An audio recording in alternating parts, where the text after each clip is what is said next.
internacional, y en que por mucho ha sido una tendencia en buena parte de derecha y de izquierda, pobres, en democracias y en no democracias. Ayer en Estados Unidos se eligió a un socialista a la alcaldía de la ciudad más importante del mundo. Y tenemos en Estados Unidos un presidente que despliega en el mercado libre y que incrementa barreras comerciales, impone altas barreras hasta el mundo. Parece mentira que a estas alturas se han olvidado lecciones básicas de la economía, pero para parafrasear a George Orwell, la reafirmación de lo obvio se ha convertido en el primer deber de la gente pensante. Los controles de precios no funcionan, el proteccionismo empobrece, las empresas estatales son ineficientes, a los contratos hay que respetarles. Hay poco que pueda hacer el Perú para influir el resto del mundo, pero sí puede controlar su propio destino.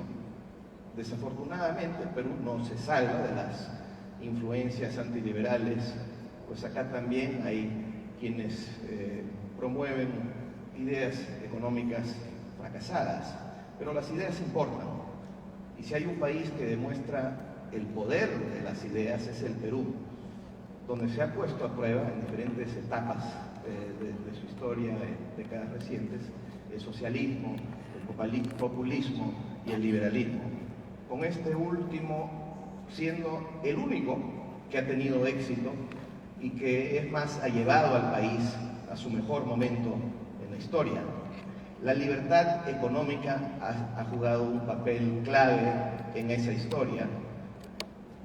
En algún momento en la década pasada, sin embargo, el Perú se ha olvidado de la importancia de seguir apuntando hacia mayores grados de libertad económica para poder mantener el alto crecimiento que el Perú necesita.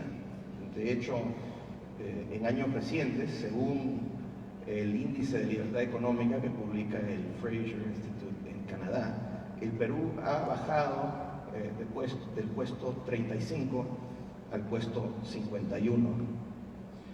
Para que pueda tener mayor progreso, el Perú tiene que comprometerse otra vez con la libertad económica. Y es por eso que me da mucho gusto poder escuchar esta mañana a la ministra Miralles y al exministro Carranza al respecto, sobre todo cuando las ideas liberales y el concepto de la libertad económica se está reavivando primero en esta región, en Argentina, mañana muy posiblemente en Bolivia y probablemente en Chile otra vez.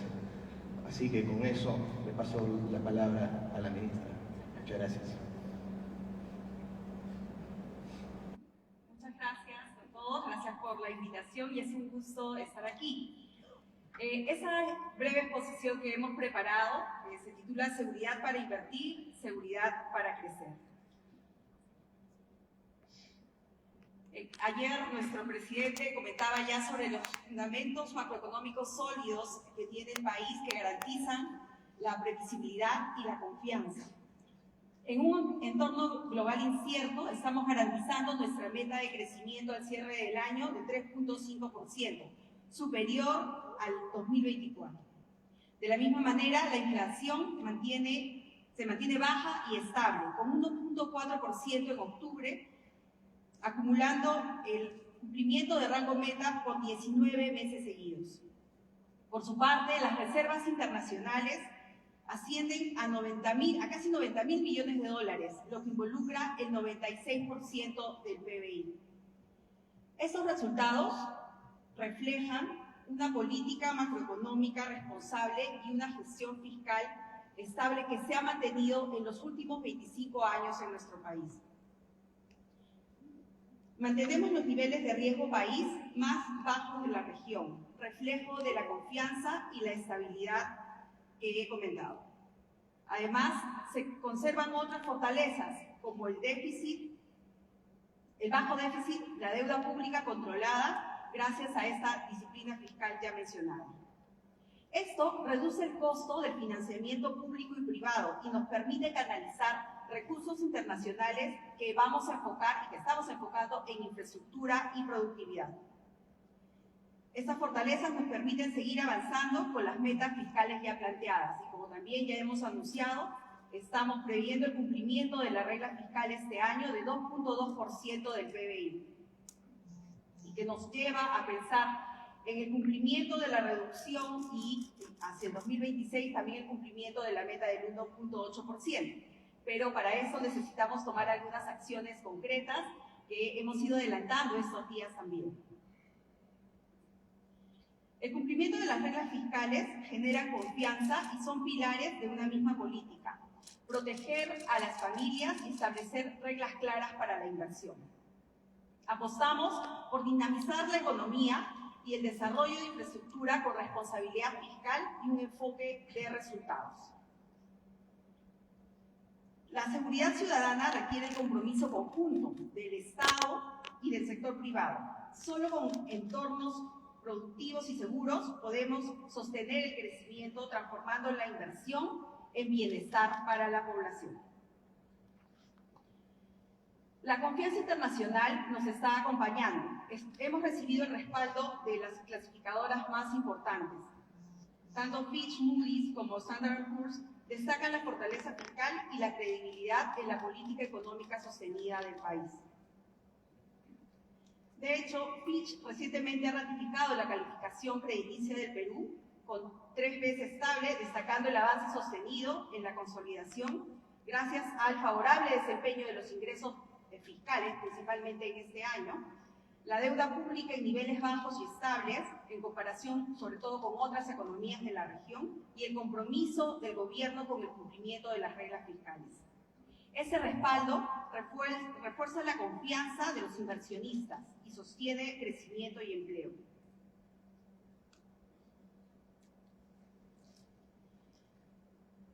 Este gobierno de transición y reconciliación nacional tiene 2 certezas: generar tranquilidad para las familias y reglas claras para invertir. Y una de las líneas de acción más importantes que hemos venido anunciando y que ya estamos emprendiendo es la eficiencia y la disciplina fiscal como el motor de la confianza económica. Estamos implementando un programa de eficiencia de gasto que nos va a permitir en lo que queda del año canalizar hasta 1.200 millones de soles para prioritariamente asignarlos al sector de seguridad ciudadana, pero también a otros sectores prioritarios que buscan garantizar servicios esenciales, demostrando responsabilidad y resultados. Esta tarea puntualmente se va a materializar esta semana. En el Consejo de Ministros de mañana tenemos prevista la aprobación de este decreto de urgencia que digamos, consolida este anuncio. Adicionalmente, respecto a los ingresos fiscales, como mencioné, ha mostrado una clara recuperación. Gracias a las medidas de disciplina fiscal y a estrategias de la administración tributaria, se ha permitido consolidar y cumplir la proyección que tenemos de 173.000 millones de soles en la recaudación tributaria. Es un monto muy superior al registrado el año anterior y que nos permite además proyectar un crecimiento en la recaudación tributaria para el 2026 de 10.000 millones adicionales. Estamos emprendiendo en la administración tributaria una estrategia buscando que sea una entidad más flexible, más ágil, moderna y con tecnología, apostando por la facilitación tributaria como base de la principal, el principal lineamiento para la lucha contra la informalidad. Adicionalmente, estamos impulsando un shock desregulatorio. Este shock, que comenzó a inicios de año, ha tenido algunos avances, pero por indicación del presidente y también con el compromiso de todos los ministros que están, en sectores prioritarios involucrados con estas medidas, estamos reimpulsando este shock desregulatorio nacional que busca simplificar licencias, permisos y trámites, además de acelerar plazos e inversiones de infraestructuras estratégicas. Estamos avanzando en la eliminación de requisitos redundantes en sectores claves y digitalizando procedimientos para la mayor agilidad y transparencia. Estas acciones se complementan además con el Plan Nacional de Infraestructura 2025-2030 que está próximo a aprobarse, orientado a generar empleo, competitividad y bienestar regional. Respecto al presupuesto 2026, el Ejecutivo ha remitido ya al Congreso de la República un proyecto de presupuesto que justo en este mes tiene que debatirse y hacia el 30 de noviembre, antes de esa fecha, tiene que aprobarse. Este proyecto de presupuesto asciende a 257.000 millones de soles, que representa un crecimiento del 2.3% respecto al presupuesto del año 2024. Y el 77% de este presupuesto está orientado a financiar proyectos de continuidad, asegurando la culminación oportuna de estos. Asimismo, el 61% de este presupuesto se destina directamente a gobiernos regionales y locales, en proyectos seleccionados en el que hemos establecido ciertas reglas para que se garantice entrega de hitos, contrastables, para evitar que este presupuesto sea, usado a liberalidad por estas entidades. Es decir, es una descentralización del presupuesto, pero con metas. Las prioridades de este presupuesto 2026 son claras: seguridad ciudadana, salud, educación, protección social y conectividad, como pilares que sostienen el bienestar de las familias peruanas.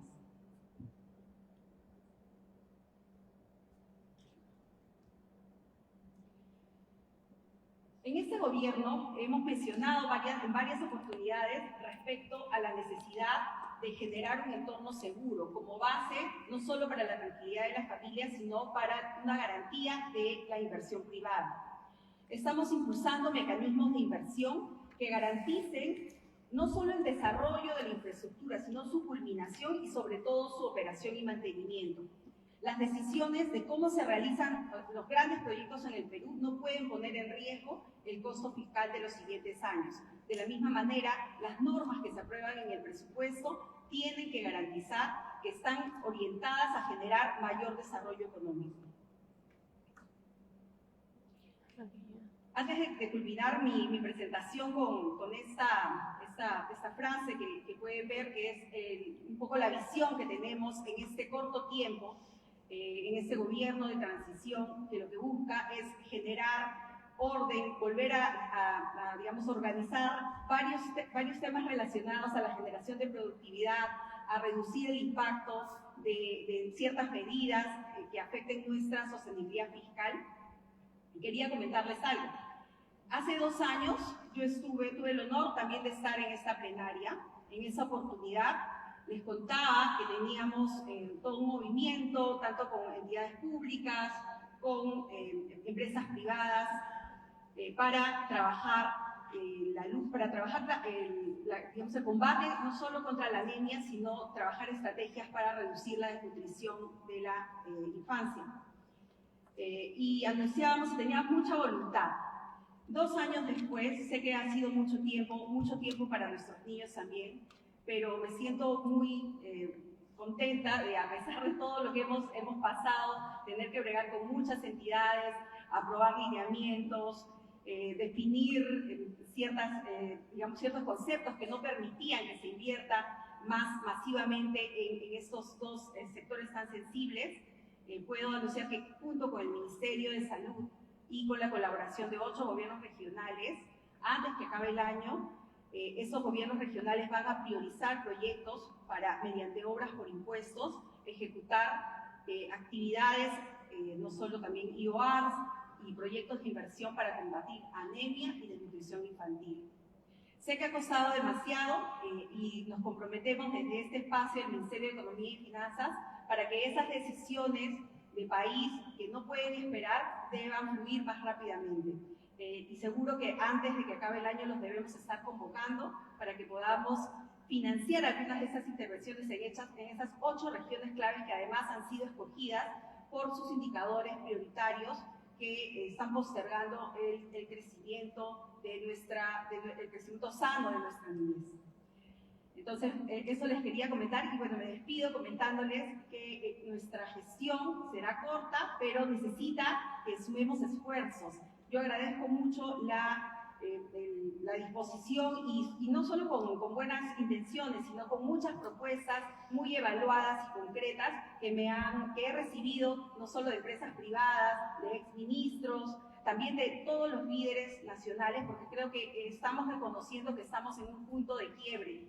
Nuestro país nos necesita unidos para generar las condiciones claras y de estabilidad para que el próximo gobierno, elegido por la voluntad popular, pueda tener esos 5 años y gestionar y llevarnos a dar ese salto que necesitamos para que nuestra población pueda tener una mejor calidad de vida. Este gobierno se compromete en entregar cuentas claras y una línea de acción en ese sentido. Muchas gracias. Muchas gracias, señor Carranza. Muy buenos días.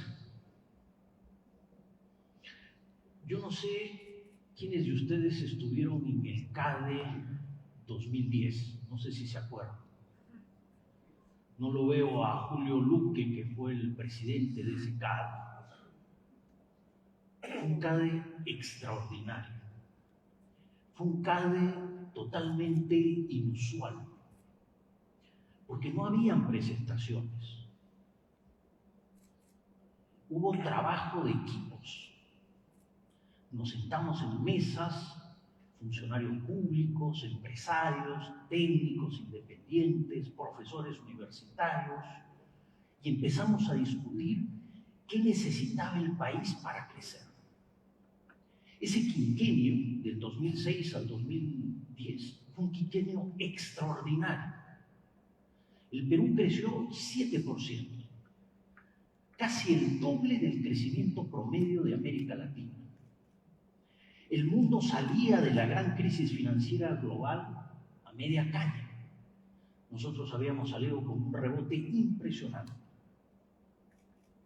Europa entraba a todo ese proceso de deuda soberana complicado que lo llevó la mitad de la siguiente década a situaciones muy complejas.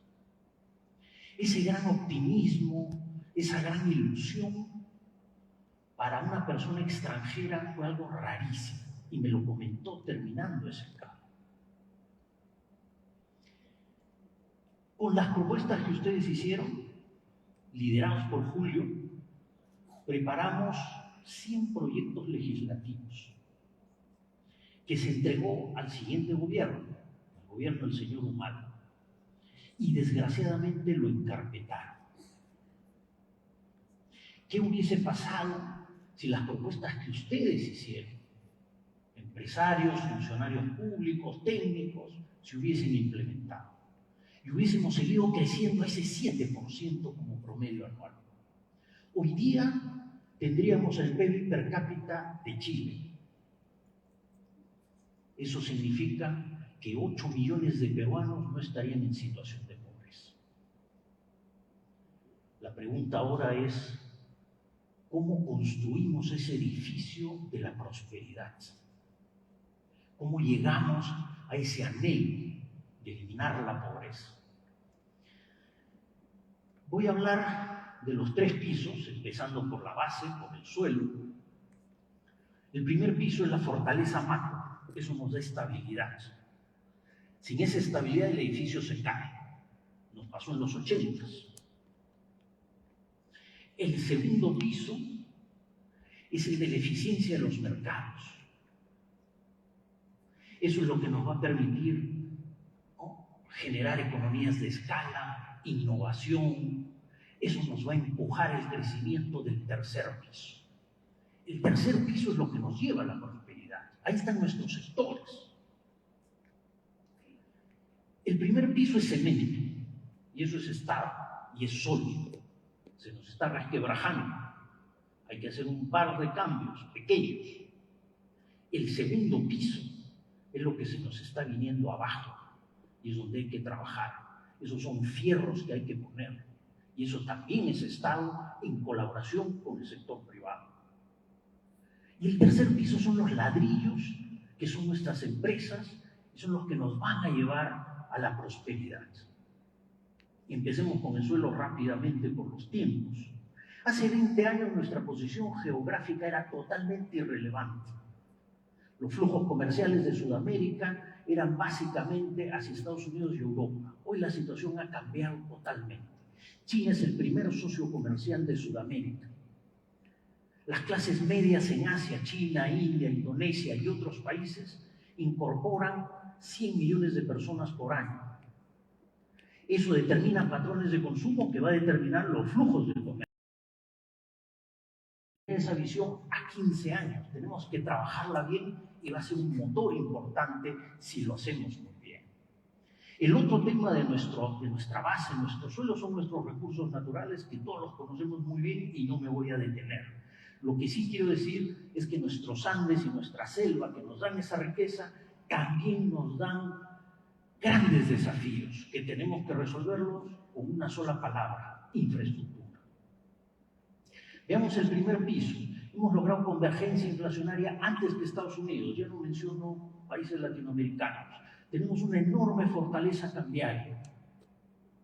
Reservas respecto a PBI los más altos de los grandes países de América Latina. En términos de estabilidad cambiaria, en los últimos 20 años ni lo hemos sentido. En promedio en América Latina está en 100%. Al otro lado tenemos a Bolivia, pero con el programa de ajuste probablemente esté por 100% de un momento a otro. La parte fiscal sigue siendo muy sólida, 32% de deuda sobre el producto, de los más bajos de la región. Tenemos grado de inversión BBB menos, deberíamos ser BBB más, por lo menos. Pero el incumplimiento de reglas fiscales en los últimos años nos ha perjudicado. La inestabilidad política nos ha afectado, pero seguimos siendo muy sólidos. Desgraciadamente hemos tenido un aumento excesivo del gasto corriente. Aquí les pongo el gasto en remuneraciones, planilla pública. Ya ni les hablo de órdenes de servicio, ¿no? Que es planilla pública escondida y buena cuenta. Hemos crecido 5.5 veces en 20 años. Estamos creciendo por encima del crecimiento del PBI nominal. No es sostenible. Nuestro primer piso hay que reforzarlo, hay que controlar este crecimiento del gasto. No grandes reformas, no despedir gente, controlar. Muy fácil de hacer. Tenemos que poner la regla fiscal que teníamos antes, que limitaba el crecimiento del gasto corriente. Punto. Aquí empiezan los problemas, nuestro segundo piso. Este gráfico se los presenté en el CADE pasado. Tenemos al 2024 el ranking Business Ready del Banco Mundial, solo para 50 economías, donde estamos a mitad de tabla. Esas 50 economías las incorporo en el ranking anterior, Doing Business, ¿no? Y vemos cómo estábamos. Fíjense, en el año 2002 estábamos en el primer quintil, puesto 9. Colombia estaba puesto 12. Actualmente estamos a mitad de tabla. Colombia sigue en el puesto 12. Nos hemos deteriorado significativamente. Tema esencial de infraestructura. Siempre cito este artículo de Richard Webb, que nos muestra cómo la infraestructura en las zonas rurales de nuestro país permitió bajar el tiempo de conexión de un agricultor a su mercado más cercano a la mitad. Y esto generó algo que no había pasado en 100 años antes, que el ingreso real de nuestros pobladores de zonas rurales creciera en un 80%. Ahí está la reducción de pobreza. Por eso pasamos de 55.6 a 27.8 en 5 años. Ahí está la reducción de pobreza. Hoy día tenemos 44.000 millones de soles en obras paralizadas, 50 hospitales paralizados. El tema de criminalidad, desde el 2022 viene creciendo de manera desbocada. Cálculos que hemos hecho nos dicen que el precio real de las viviendas ha caído en un 10% en los distritos más complicados. Rápidamente voy a comentarles varios indicadores que relacionan la eficiencia de estos indicadores con el crecimiento de largo plazo, el producto por habitante. En este caso tenemos desempeño sector público, estamos al fondo de la tabla.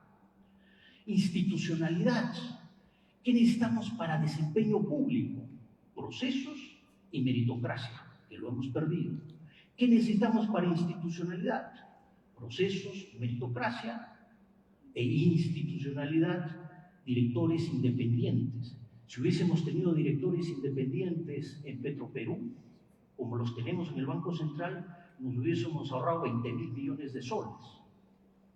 Derechos de propiedad, la seguridad jurídica es fundamental, la estamos perdiendo.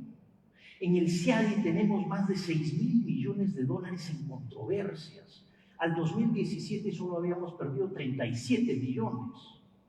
Al 2024 hemos perdido más de 500 millones. Y como les digo, tenemos 6.000 millones en el CIADI en disputa. Este edificio, mejor dicho, este piso es fundamental. Hay que poner los fierros.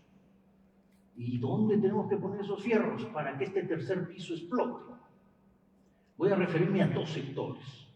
Son dos sectores que no dependen del mercado interno, tienen impacto en el mercado global y además tienen un efecto disruptivo en toda nuestra economía. Primero, en minería. 64.000 millones de dólares en proyectos mineros que tendremos que desarrollar en los próximos 15, 20 años. No podemos perder 12 años como perdimos con Quellaveco, no podemos perder más de 15 años como nos ha ocurrido con Tía María o proyectos que nunca salieron. Y esto no es importante porque nos genera recursos fiscales para financiar infraestructura. Eso es relevante, pero lo más importante es el impacto en el clúster de proveedores mineros. Actualmente 4% de nuestro PBI depende de los proveedores mineros. Hace algunos años era 3%, pero esto puede crecer mucho más. En Chile es 7%, en Australia es 10%. 2/3 de nuestras empresas de proveedores mineros han aparecido recientemente.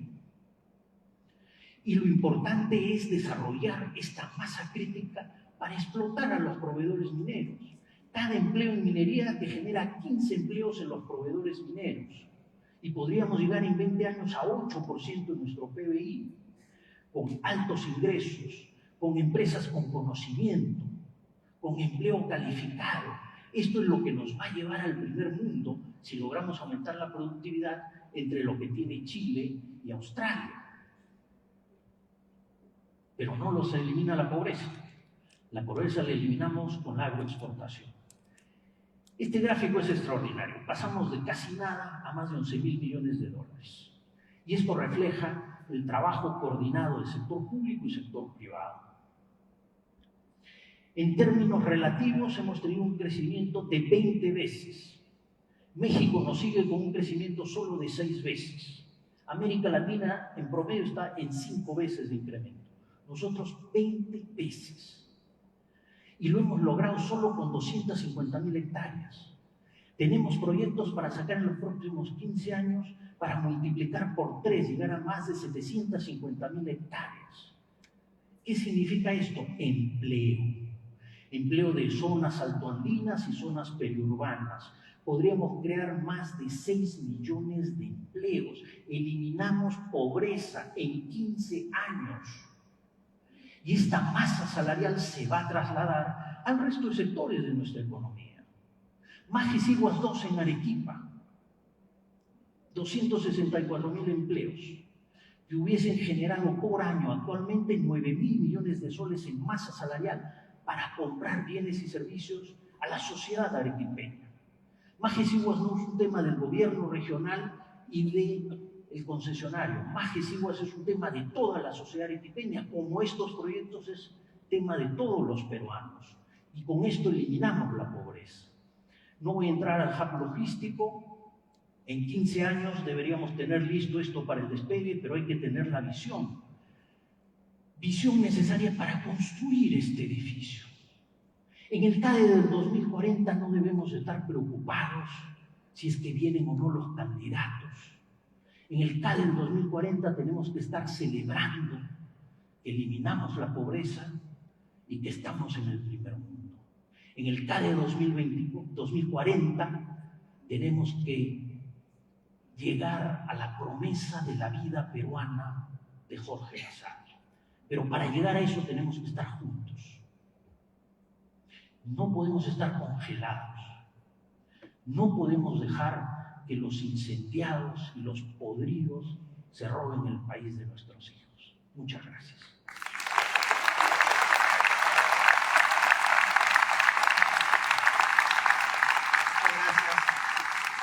Muchas gracias. Ahora tenemos tiempo para hacer un par de preguntas y yo voy a hacer dos. Primero para la señora ministra y voy a hacer la pregunta para el señor Carranza inmediatamente después para que puedan contestar. Usted, señora ministra, ha hablado de un shock desregulatorio, que es una idea que me parece fantástico, que hace mucha falta en el Perú. Sin embargo, sí, creo que probablemente no se siente ese shock desregulatorio en el Perú. Y comparado a, digamos, el esfuerzo desregulatorio que se está dando en la Argentina de Milei, donde han hecho más de 1000 desregulaciones, donde si uno les pregunta al ciudadano qué se ha hecho, pueden mostrar qué se ha hecho. Tan solo levantar los controles de precio del alquiler ha producido un incremento de oferta de los apartamentos en Buenos Aires que han triplicado y los precios han bajado 30%. Entonces la pregunta es, ¿cuáles han sido las desregulaciones importantes bajo este programa o cuáles van a ser y cuáles van a ser sus efectos, los que pueden esperar los peruanos? Y para el señor Carranza, usted ha sido ministro cuando el Perú obtuvo su grado de inversión, lo cual era muy importante, cuando el país creció al 7% o más por varios años.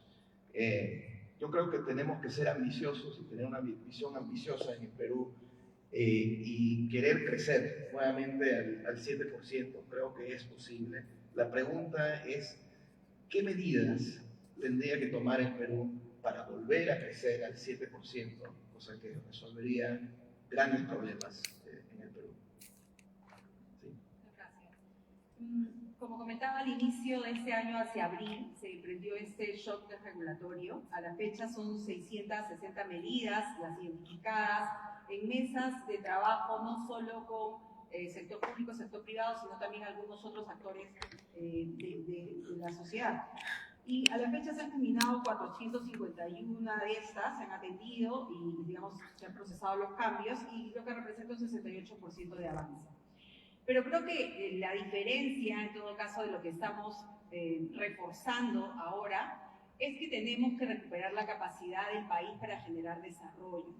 Y esa no puede ser una decisión sola del Ministerio de Economía. De hecho, eso es lo que hemos conversado tanto con el Premier como con el equipo de sectores que son claves para la generación de estas medidas, de todo ese ecosistema que nos impide ser más eficientes, ¿no? Incluso estamos a puertas, la próxima semana tenemos el Consejo de Estado Regional, donde normalmente los ministros se reúnen con los gobernadores regionales, tenemos previstas también algunas actividades con municipios y también queremos sumarnos a esto que menciono, a que el Estado vuelva a recuperar esa capacidad de generar desarrollo efectivo, a generar reglas claras, a generar las condiciones atractivas, hacerse atractivos para que la empresa privada, que es la que genera empleo, que es la que genera productividad, competitividad, pues se sienta, digamos, animada a venir a un territorio y desarrollar todas estas actividades.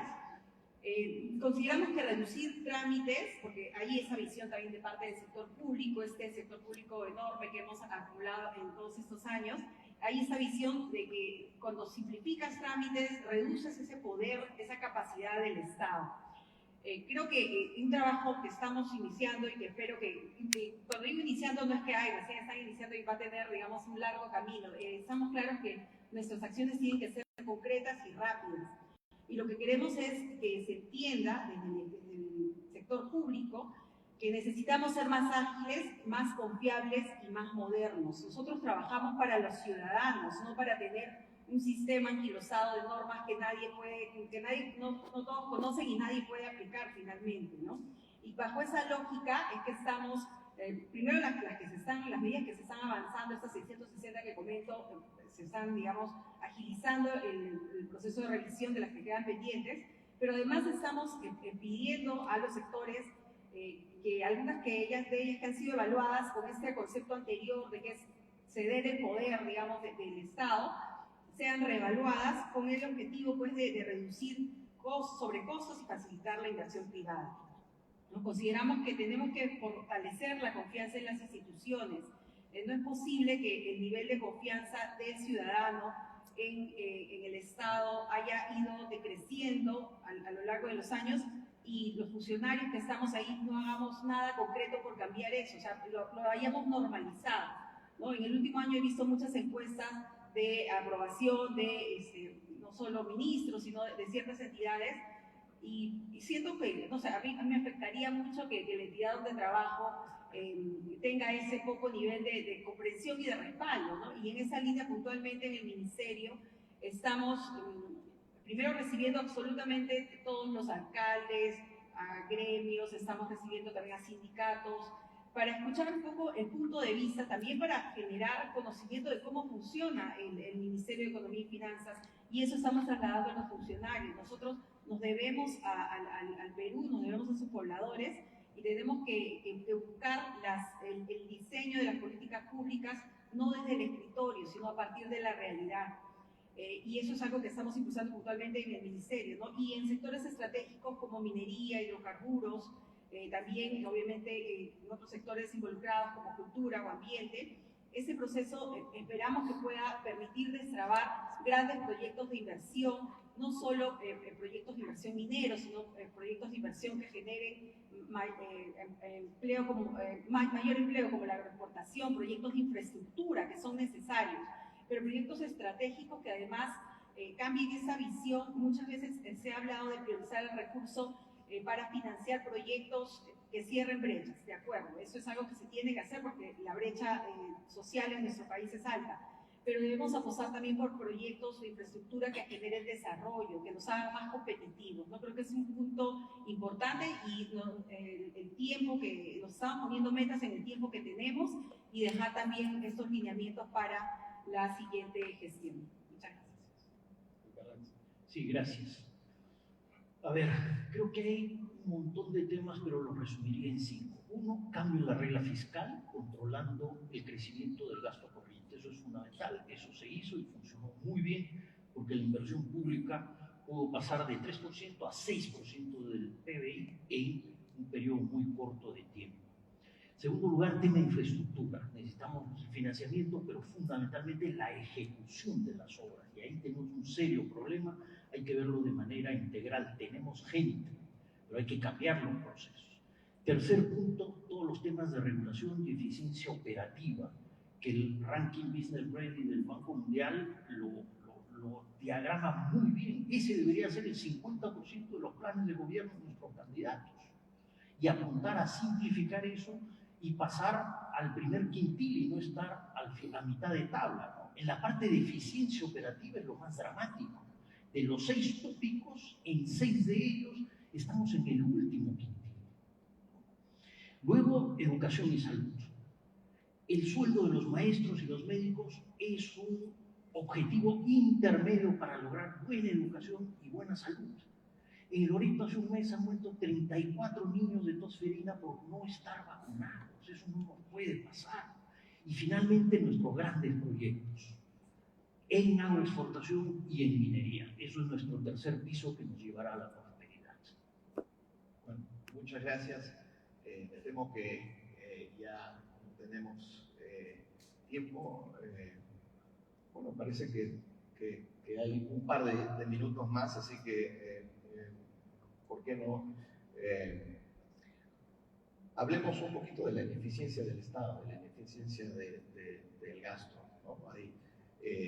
Hay, si no me equivoco, casi 20.000 millones de soles que no se gastaron en el último presupuesto y a la misma vez algunas cosas que les corresponde al Estado, como el suministro del agua, que son monopolios de Estado, han dejado todavía a más de 3 millones de peruanos sin agua.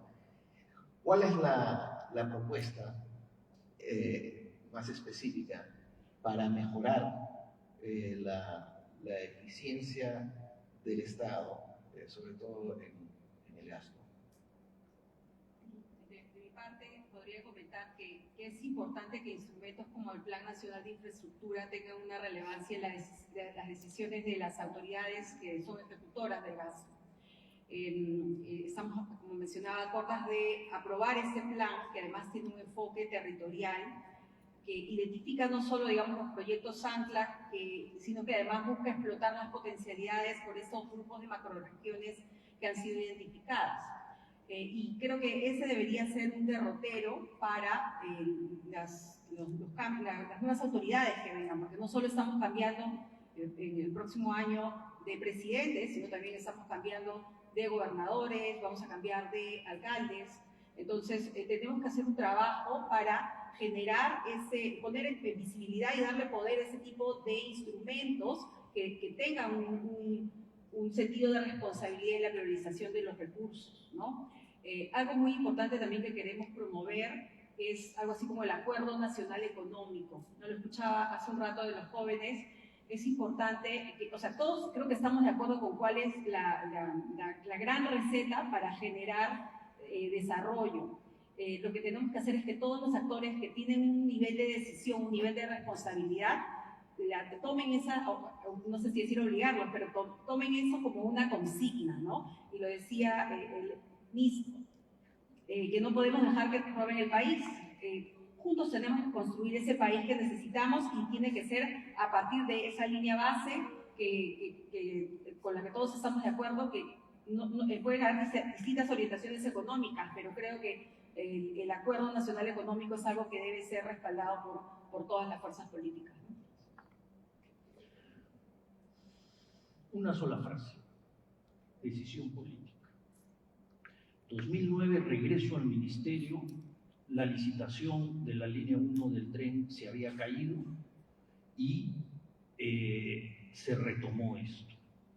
Se empezó a trabajar una y otra vez con el municipio, el Ministerio de Transporte, y en 2 años, un poco más de 2 años, el tramo 1 ya estaba funcionando. Eso moviliza 600.000 viajes día. A las personas les ahorra entre 2 horas y media y 3 horas de subida al día. La línea 2 se concesionó en 2014, se espera que esté lista en 2028, se espera, ¿no? Siempre hay problemas. Tú lo que necesitas es decisión política para resolverlos. Gracias. Bueno, ahora sí, me temo que no nos queda mucho más tiempo. He usado mi corbata de Adam Smith para este panel, porque creo que el hilo conductor de lo que hemos estado hablando es la importancia de la libertad económica. Y cuando hay mayores grados de libertad económica, no solamente hay más prosperidad, sino que el Estado puede empezar a enfocarse en lo que sí le corresponde, como puede ser la infraestructura o la seguridad, por ejemplo. Por eso me ha gustado, en términos generales, lo que he escuchado acá. Les agradezco a todos ustedes por acompañarnos y especialmente a la ministra y al exministro. Muchas gracias.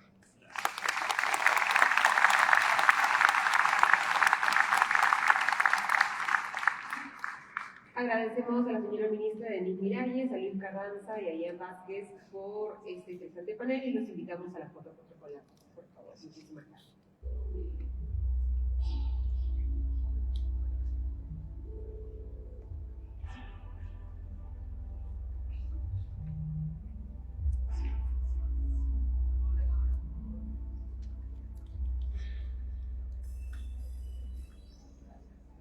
Muchísimas gracias nuevamente a la ministra de Economía y Finanzas por su presencia en este CADE.